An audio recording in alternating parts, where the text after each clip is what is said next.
Assalamualaikum warahmatullahi wabarakatuh. Bismillahirrahmanirrahim. Alhamdulillahirabbil alamin. Kita berjumpa walaupun tidak langsung bertatap muka untuk melaksanakan pelajaran fikih kelas 8. Anak-anakku kelas 8 siswa Madrasah Sanawiyah Nurul Huda Merang yang semoga selalu dirahmati oleh Allah Subhanahu wa taala. Kali ini kita akan belajar mengenai ketentuan puasa seperti halnya yang sudah kalian catat minggu kemarin. Hari ini akan Bu Is terangkan agar kalian tidak bingung, ya. Puasa, yang pertama ketentuan puasa. Apakah yang dimaksud dengan puasa itu? Ya, yang pertama pengertian.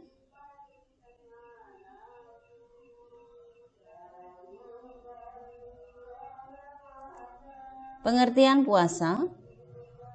Puasa adalah secara istilah dalam bahasa Arab dikenal dengan siyama atau so'um.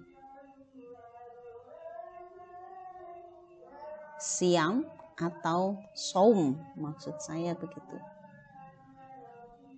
Keduanya merupakan masdar dari soma yasumu so'man yang berarti menahan atau mencegah. Ulangi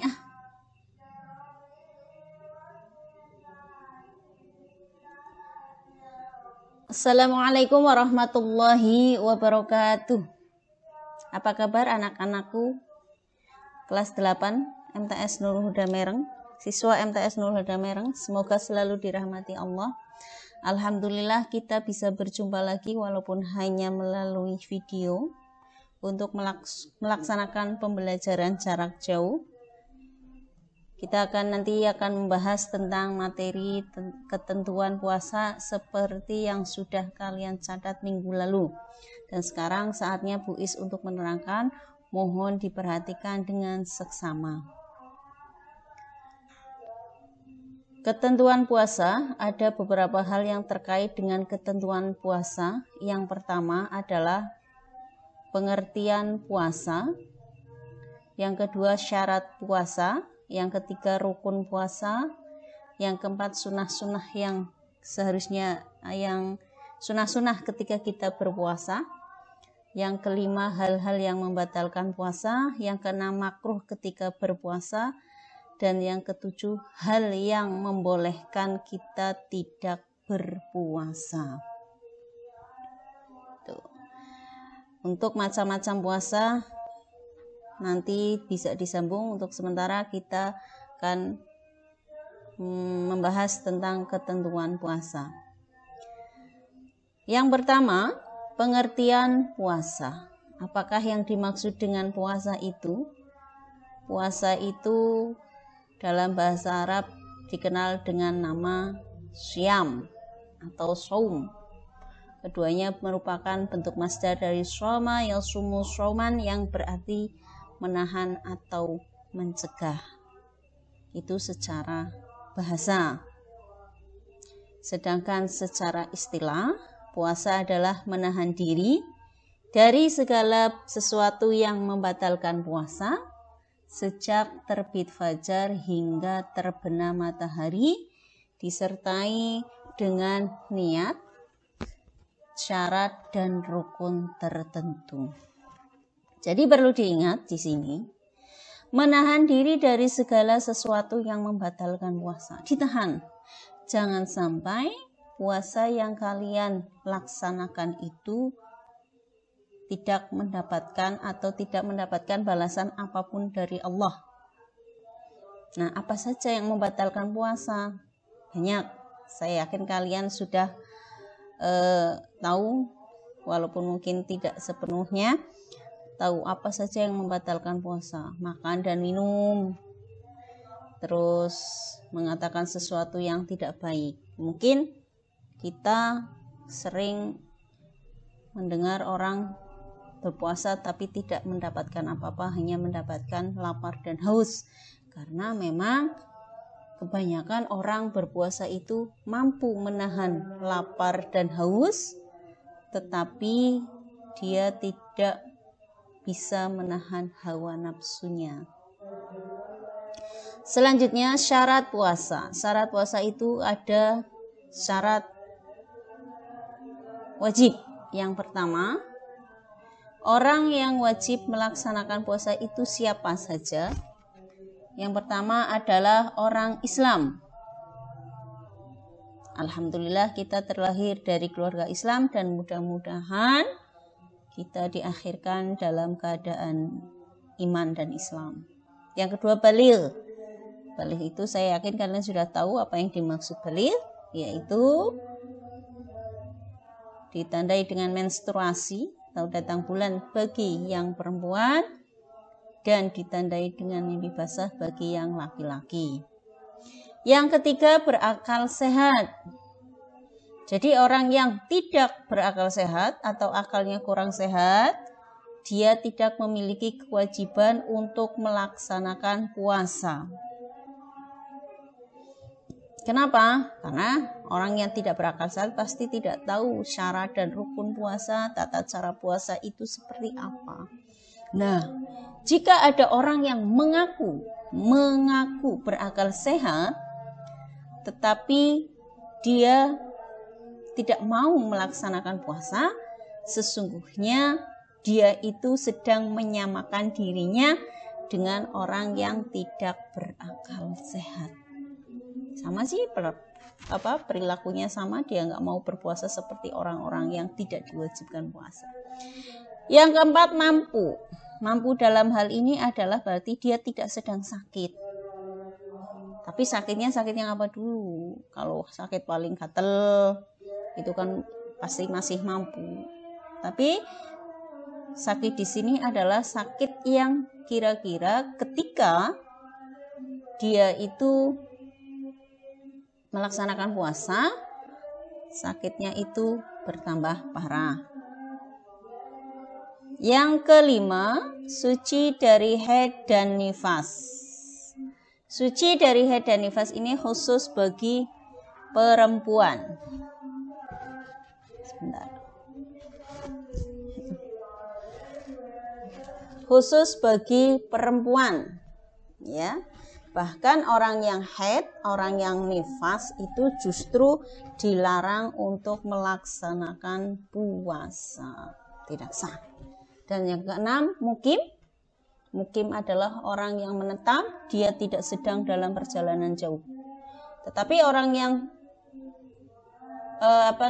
sedang dalam perjalanan jauh ini boleh dia tidak puasa, boleh juga dia berpuasa, tergantung dia mampu atau tidak, ya. Jadi itu syarat wajib melaksanakan puasa. Orang yang wajib melakukan puasa, mau tidak mau dia harus mau. Saya ulangi, Islam, orang Islam, ya. Yang kedua, yang sudah baligh, yang ketiga berakal sehat, yang keempat mampu, yang kelima suci dari haid dan nifas, dan yang keenam mukim. Selanjutnya syarat sah puasa. Syarat sah puasa yang pertama, ini syarat sah puasa berarti yang membuat puasa kita jadi sah. Puasanya siapa, bagaimana gitu ya. Yang pertama adalah puasanya orang Islam, karena kewajiban puasa itu hanya ditujukan untuk orang Islam. Nah, puasanya orang yang bukan orang Islam adalah tidak sah. Yang kedua, mumayyiz. Mumayyiz ini orang yang belum baligh tetapi dia sudah bisa membedakan mana yang baik dan mana yang buruk. Contoh, sampean punya adik yang masih SD, mereka belum baligh, tapi mereka tahu mana yang baik dan mana yang tidak. Nah, jika mereka berpuasa, maka puasa mereka sah. Yang ketiga, puasanya orang yang suci dari haid dan nifas, itu sah. Dan puasa orang yang tidak suci dari haid dan nifas itu tidak sah, walaupun mereka kuat, nggak boleh sama sekali. Dan yang keempat, berpuasanya bukan pada hari-hari yang diharamkan. Karena ada dalam 1 tahun itu hari-hari yang diharamkan untuk melakukan puasa. Kapankah itu? Yang pertama pada tanggal 1 Syawal pas hari raya Idul Fitri. Yang kedua tanggal 10 Dzulhijjah pas hari raya Idul Adha. Yang ketiga hari Tasyrik tanggal 11, 12, 13 Dzulhijjah. Terus ada juga pada hari Syak, ya. Hari Syak itu hari terakhir di bulan Sya'ban, hari-hari yang meragukan. Itu haram hukumnya kita melakukan puasa kecuali kita sudah berpuasa mungkin dari awal bulan Sya'ban terus 1 bulan full, itu tidak bermasalah. Itu syarat sah puasa. Kita lanjutkan berikutnya rukun puasa. Rukun puasa adalah sesuatu yang membuat sesuatu yang harus dilakukan ketika kita berpuasa. Yang pertama niat. Ingat, niat jangan sampai dilupakan. Untuk puasa Ramadan, niatnya saya yakin kalian sudah hafal. Ya.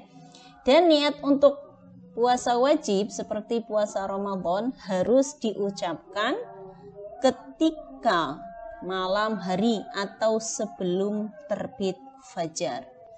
Ketika niat itu kalian ucapkan setelah terbit fajar, maka puasa kalian tidak sah. Beda dengan yang namanya puasa sunnah. Puasa sunnah itu boleh saja niatnya dilakukan setelah terbit fajar. Umpama sampean pagi-pagi mau sarapan, terus tanya ke ibu sampean belum ada makanan. Akhirnya sampean bilang ke ibu sampean, "Bu, saya puasa saja." Ya, itu boleh, tapi puasa sunnah. Kalau puasa wajib harus dilakukan di malam hari sebelum terbit fajar. Makanya kita kalau bulan Ramadan biasanya setelah sholat tarawih imam akan menuntun kita untuk bersama-sama niat berpuasa. Yang kedua, rukun yang kedua, meninggalkan segala sesuatu yang membatalkan puasa dari terbit fajar sampai terbenam matahari. Tadi sudah boleh sebutkan apa-apa saja yang membatalkan puasa. Waktunya pun ditentukan. Bukan pakai jam ya, bukan dari jam sekian sampai jam sekian, bukan. Tetapi menggunakan waktu sholat, yaitu setelah terbit fajar. Terbit fajar itu berarti pas subuh dan setelah sampai terbenam matahari, yaitu pas maghrib. Selanjutnya, ketika kita berpuasa, kita memilih sunnah melakukan sesuatu untuk menambah pahala. Apa saja itu? Yang pertama makan sahur, jangan lupa ya, makan sahur, karena di dalam sahur itu ada keberkahan di dalamnya. Karena sunnah, insya Allah itu akan mendatangkan pahala untuk kita. Yang kedua, mengakhirkan makan sahur. Makan sahur itu disunnahkan untuk mengakhirkan makan sahur. Jadi umpamanya subuhnya jam 4, ya kalian sahurnya jam setengah 4. Jangan jam 1 malam atau jam 2 malam sudah sahur. Nanti pagi-pagi kita sudah lapar lagi. Ya, jadi diakhirkan saja mendekati imsak begitu ya. Itu sunnahnya diakhirkan. Sedangkan sunnah berikutnya menyegerakan berbuka puasa. Kalau berbuka puasa beda dengan sahur. Kalau berbuka justru disunahkan untuk disegerakan. Kenapa? Ya, itu disunahkannya seperti itu supaya kita tidak menyiksa diri kita sendiri. Jangan mentang-mentang kita kuat, ya perut kita belum lapar, kita nggak mau membatalkan puasa kita ketika maghrib. Ya kalaupun kita tidak mau makan yang berat-berat seperti nasi, ya setidaknya kita batalkan dulu puasa kita minimal dengan segelas air, begitu ya. Segera, tidak boleh ditunda-tunda nanti setelah sholat tarawih, jangan, tapi batalkan dulu. Selanjutnya membaca doa ketika berbuka puasa. Hafal ya, doa ketika berbuka puasa. Pasti, saya yakin sangat hafal ya. Terus selanjutnya lagi sholat lail. Sholat lail itu sholat malam. Sholat malam ketika bulan Ramadan itu ada tambahannya sholat tarawih plus sholat witir. Ya, ada sholat malam juga, yaitu tahajud. Tahajud, walaupun tahajud ini tidak hanya di bulan Ramadan, tetapi juga di bulan-bulan yang lain, ya, di hari-hari yang lain. Sholat lail itu ya, itu jangan sampai ketinggalan. Berapa rakaat sholat lailnya untuk tarawih ya? Kita sebagai orang Islam yang mengikuti ajaran Ahlus Sunnah wal Jamaah, 20 rakaat sholat tarawih dan 3 rakaat sholat witir. Bagaimana dengan yang 8? Ya boleh-boleh saja, tidak masalah bagi mereka yang melakukan tidak dosa bagi mereka. Akan ada yang 8 rakaat, ada yang 20 rakaat. Kita tidak usah merasa paling benar, semuanya benar. Selanjutnya memberi makan kepada orang lain, yaitu memberi makan kepada orang yang berpuasa yang lain.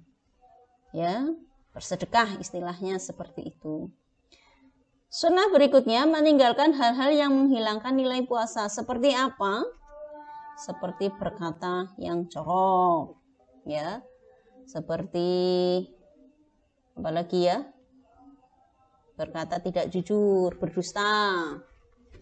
Terus bergunjing. Nah, ini yang sering tidak bisa kita hindari, bergunjing. Terus menonton sesuatu atau melihat sesuatu televisi ya, di televisi nonton yang ya film-film yang tidak baik kayak gitu.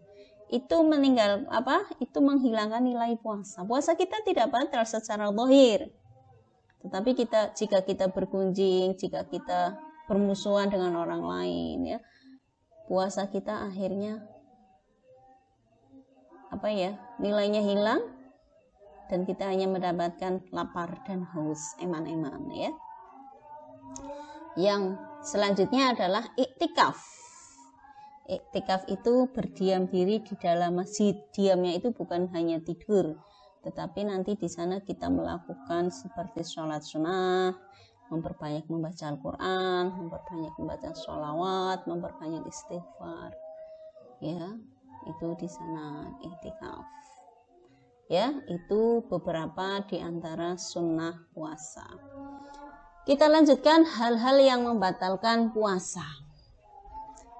Hal-hal yang membatalkan puasa silahkan dihindari ketika kita sedang berpuasa supaya puasa kita tidak batal. Yang pertama, makan dan minum dengan sengaja. Kalau tidak sengaja nggak batal. Umpamanya sampean lagi puasa, terus kok lupa makan sampai kenyang, sampai minum, setelah selesai kok baru sampean ingat, wah saya sedang puasa. Nah, itu rezeki nomplok namanya. Lanjutkan puasanya. Itu jika benar-benar lupa. Tetapi jika lupanya pura-pura lupa, ya tetap batal. Tapi jangan sampai pura-pura lupa. Karena Allah itu Maha tahu segala-galanya. Selanjutnya murtad. Murtad itu keluar dari agama Islam. Pastilah itu membatalkan puasa. Bukan hanya membatalkan puasa, bahkan membatalkan agamanya juga. Hati-hati makanya ya. Bahkan ada yang mengatakan ketika kita mengeluh, mamanya lagi puasa, terus bilang kayak gini jadi orang Islam, berat disuruh puasa juga. Nah, itu kalau menurut para tasawuf itu sudah termasuk murtad. Hati-hati ya. Muntah dengan sengaja. Hal yang membatalkan puasa yang ketiga, muntah dengan sengaja. Muntah dengan sengaja ini dulu pernah dilakukan ketika zaman Rasul. Jadi tenggorokan itu sengaja dimasuki jari ya, dimasuki. Nanti kan akhirnya berasa mau muntah karena saat itu ternyata ketika muntah, walaupun mungkin cuma angin yang keluar atau tidak semua yang ada di perut dimuntahkan, walaupun cuma angin namanya ya, bahasa Jawanya itu mukok kayak gitu ya. Nah itu membuat perut kita jadi kenyang. Makanya Rasulullah saat itu akhirnya mengharamkan, membuat hal itu membatalkan puasa. Tetapi kalau muntah yang tidak sengaja itu tidak batal, seperti muntah dalam perjalanan, muntah karena masuk angin, itu tidak sengaja. Bersetubuh atau melakukan hubungan suami istri pada siang hari. Bersetubuh atau melakukan hubungan suami istri pada siang hari itu juga batal walaupun suami istri. Boleh melakukannya ketika malam hari. Jika ada yang melakukan hal ini maka terkena kafarat atau hukuman, yaitu dengan berpuasa 2 bulan berturut-turut atau 60 hari. Namanya ya, nah yang namanya berturut-turut itu tidak boleh putus. Contoh, hari ini hari ke-59. Ya, hari ini hari ke-59. Kok batal? Berarti harus mengulangi lagi dari hari pertama, itu yang namanya berturut-turut.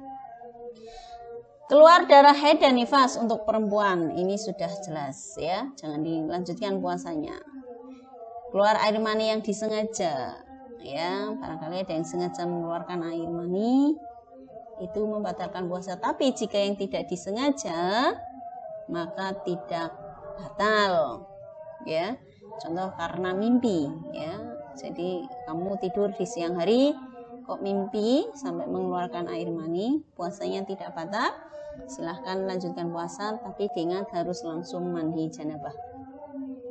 Mengubah niat puasa, niatnya tidak lillahi ta'ala, niatnya biar dia naksir, niatnya biar saya langsing, saya besok puasa biar langsing. Nah, tidak boleh ya. Gitu.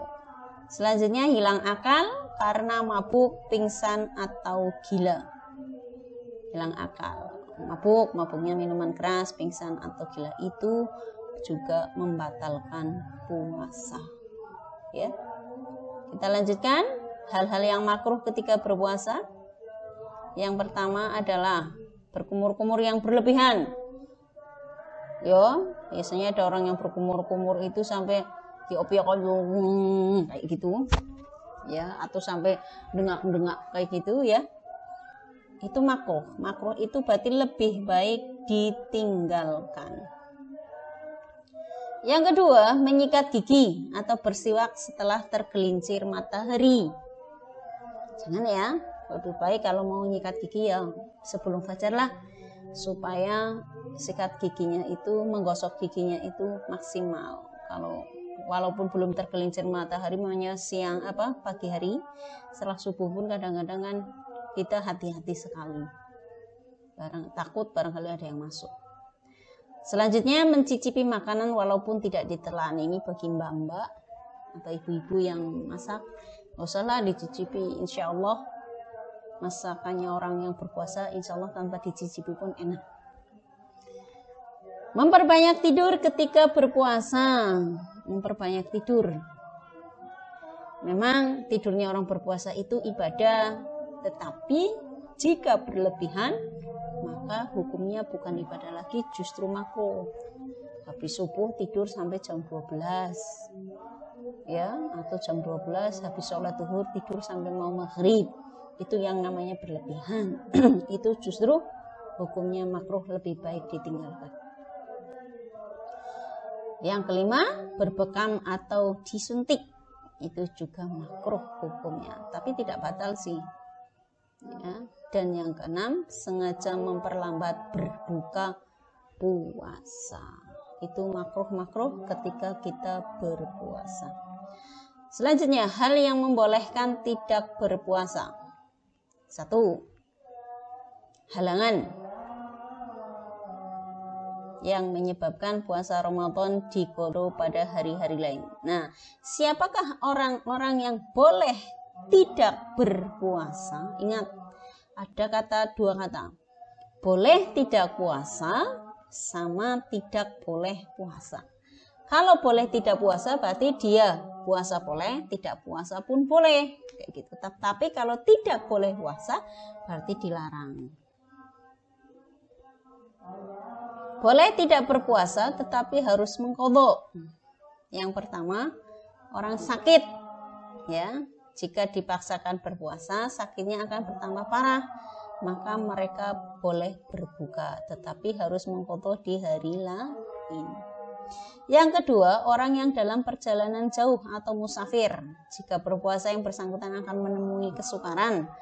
Jarak perjalanan yang membolehkan meninggalkan puasa Ramadan ya, sama dengan jarak yang membolehkan kita mengqashar sholat. Ya, jadi sekitar minimal 80 sampai 90 km. Nah, yang ketiga, boleh tidak berpuasa tetapi harus mengqadha. Kalau ini malah justru bukan boleh tidak lagi, tapi tidak boleh puasa. Yaitu khusus bagi wanita haid dan nifas juga merupakan halangan berpuasa yang mewajibkan qadha. Bahkan orang yang haid dan nifas ini haram baginya berpuasa. Bukan boleh tidak lagi, tetapi tidak boleh. Ini yang harus orang yang berpuasa tetapi mengqadha. Boleh tidak berpuasa tapi mengqadha di hari lain. Selanjutnya, boleh tidak berpuasa tetapi harus mengganti dengan membayar fidyah, yaitu semua halangan yang membuat seseorang tidak sanggup melaksanakan puasa. Boleh tidak puasa dan gantinya bukan dengan qadha, tetapi dengan membayar fidyah. Yang pertama, orang yang lanjut usia, ya, Ramadan saja dia tidak mampu, apalagi di luar Ramadan dia kan tidak mampu, maka dia diwajibkan membayar fidyah. Ya, membayar fidyahnya berapa? Membayar fidyahnya itu satu harinya 7 ons, ya, 7 ons makanan pokok, yaitu beras. Memberi makan orang-orang atau dengan makanan yang sudah matang juga boleh. Ya, yang kedua, orang yang sakit menaun sehingga tidak mungkin dapat mengqadha, walaupun mungkin usianya masih muda tapi sakit terus sepanjang tahun, maka dia pun membayar fidyah. Orang hamil juga membayar fidyah. Orang ibu yang menyusui anak dan orang yang pekerjaannya tidak memungkinkan dapat berpuasa Ramadan dan tidak dapat mengqadha di hari-hari lain. Ada yang mungkin kerjanya sangat berat sepanjang tahun, apalagi untuk qadha, apalagi untuk puasa Ramadan, untuk qadha saja dia tidak mampu. Ini ukuran fidyahnya, ya, makan selama 1 hari sekitar 3/4 liter, itu tadi 7 ons ya, sekitar itu. Nah, bagi wanita hamil atau menyusui anak, ulama dalam mazhab Syafi'i berpandangan sebagai berikut. Yang pertama, kalau mereka takut puasa akan mengganggu kesehatan dirinya saja, wajib qadha seperti orang sakit. Ya, namanya ibu sampean hamil, terus nggak puasa karena takut saya kalau puasa jadi saya nggak sehat, saya lemes, mengkhawatirkan diri sendiri. Nah, itu nanti qadha. Selanjutnya, kalau mereka takut puasa akan mengganggu kesehatan dirinya dan anaknya, wajib qadha seperti jika hanya takut terhadap kesehatan dirinya, khawatir terhadap kesehatan dirinya, sama dengan yang pertama. Dan jika tidak puasa karena akan mengganggu kesehatan anaknya, maka wajib qadha dan membayar fidyah. Ini menurut ulama dalam mazhab Syafi'i, itu ya. Nah, itulah tentang ketentuan berpuasa. Semoga bermanfaat dan dilaksanakan dengan sebaik-baiknya, bukan hanya hafalan tetapi kalian juga harus memahami agar kalian bisa melaksanakannya dengan sebaik-baiknya. Demikian materi ketentuan puasa pada hari ini. Ya, semoga kalian tidak bosan ya. Jadi tidak menulis terus ya. Ini intinya saya doakan semoga kalian selalu dalam keadaan sehat walafiat, selalu dalam lindungan Allah, dan bisa memahami materi yang sudah Bu Is sampaikan barusan, bisa dilaksanakan dengan baik. Terima kasih atas perhatiannya. Saya akhiri. Wallahu muwaffiq ila aqwamit thoriq. Wassalamualaikum warahmatullahi wabarakatuh.